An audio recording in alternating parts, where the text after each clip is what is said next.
कहते हैं मंजिलें मुझे छोड़ गई, लेकिन रास्तों ने मुझे संभाल लिया। जा दुनिया तेरी जरूरत नहीं, मुझे भगवान राम ने संभाल लिया। नमस्ते दोस्तों, आपके लिए एक छोटी सी कहानी। एक बार की बात है, एक आदमी बर्फ की फैक्ट्री में काम करता था। उसके साथ और भी बहुत सारे लोग काम करते थे, लेकिन ये जो आदमी था वो थोड़ा अलग था। ये जब भी सुबह फैक्ट्री में आता था, फैक्ट्री के बाहर खड़े वॉचमैन को राम राम कहता था। ये सुनकर वो वॉचमैन बहुत खुश हो जाता था, और जब वो घर जाता था तब भी उस वॉचमैन को राम राम कहकर बुलाता था। ये उसका हर रोज का था। जब भी वो सुबह आता था तब भी राम राम कहता था, और जाते वक्त भी राम राम कहता था। एक दिन सबका घर जाने का समय हो चुका था। एक एक करके सारे लोग उस फैक्ट्री से निकल रहे थे, लेकिन उस आदमी को याद आता है कि फ्रीजर रूम में एक काम अधूरा रह गया है। तो वो पूरा करने के लिए ये आदमी फ्रीजर रूम में जाता है, और उस काम में इतना व्यस्त हो जाता है कि उसको पता ही नहीं चलता कि किसी ने फ्रीजर रूम का दरवाजा बंद कर दिया है। वो आकर देखता है तो फ्रीजर रूम का दरवाजा वो बंद था। आसपास नजर मारता है, लेकिन उसे कोई नहीं दिखाई देता। अब उस फ्रीजर रूम में जो ठंड थी वो धीरे धीरे बढ़ने लगती है। वो आदमी सोचता है कि अब मैं क्या करूं। तो वो भगवान से प्रार्थना करता है कि हे प्रभु, मैंने ऐसा कौन सा पाप किया है जिसकी सजा आज मुझे ये मिल रही है। मैं मरना नहीं चाहता, मुझे बचा लो। तभी उस फ्रीजर रूम का दरवाजे से खटखट आवाज आती है। वो वॉचमैन उस दरवाजे को खोलता है।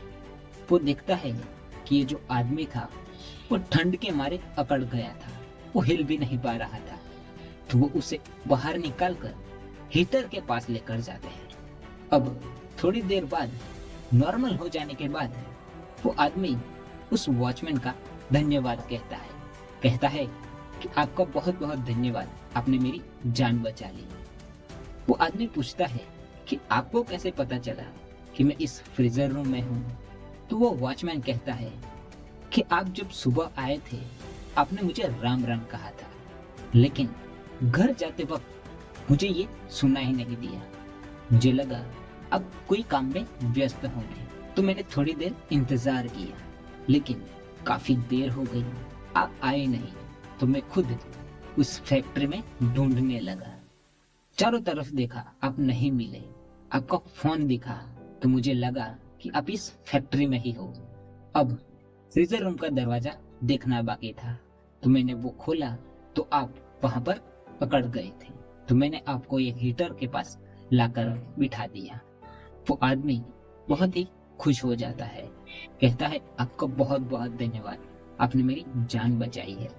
तो दोस्तों, ये छोटी सी कहानी हमें ये सिखाती है कि अभिवादन करना, नमस्कार करना, राम राम कहना, जय श्री कृष्ण कहना, ये सब हमारे मुख से जो भगवान के नाम निकलते हैं ये कभी व्यर्थ नहीं जाते।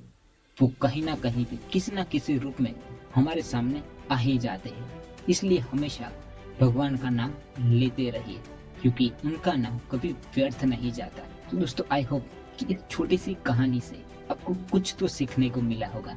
मिलते हैं अगली कहानी में। देखते रहिए मेरे साथ हर सोमवार शाम 5 बजे ऐसे ही कहानी। और जाते वक्त इतना ही कहूंगा कि काम करो ऐसा कि लोग करना चाहे आपके जैसा।